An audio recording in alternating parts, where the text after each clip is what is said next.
मतदारसंघात जाऊन राजकीय भूमिका घेणार असल्याचं ओमराजे निंबाळकरांनी म्हटलंय।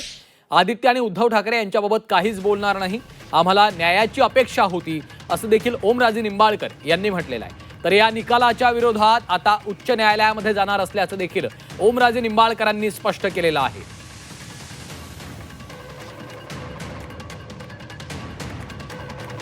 माननीय कोर्टाच्या निकालपत्राचं वाचन जे आहे ते तोंडी आम्ही ऐकलंय।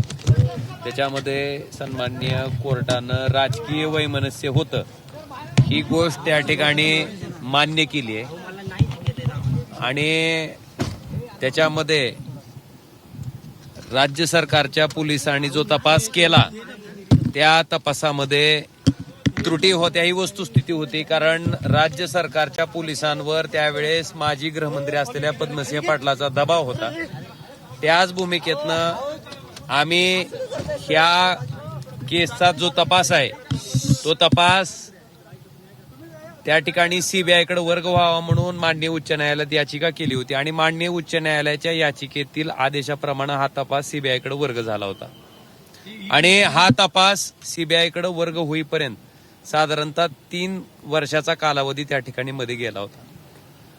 सीबीआयनं ह्या केसमध्ये त्या ठिकाणी पूर्ण परिश्रम घेऊन तपास केलेला आहे आणि असं असताना सन्माननीय कोर्टानं त्या ठिकाणी जे काही पूर्ण निकाल आता संध्याकाळी रिटर्न ऑर्डर त्या ठिकाणी हातात मिळेल ती वाचल्याच्या नंतर निश्चितपणे आम्ही माननीय उच्च न्यायालयात जाणार आहे।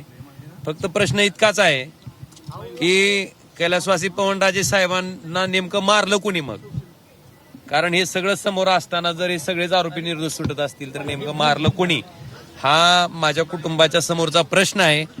आणि मी इतकंच म्हणेन की ही कलियुग आहे, कलियुगामध्ये चांगलं वागणं, चांगलं राहणं, चांगलं काम करणं आणि चांगल्या माणसाला त्या ठिकाणी कायम निराशा पदरात पडते।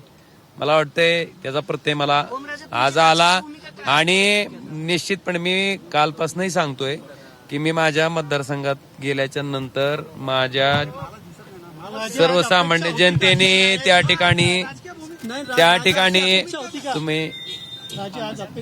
ठिकाणी माझ्या जनतेशी चर्चा करून माझा जो काही तो राजकीय निर्णय ठरवेल।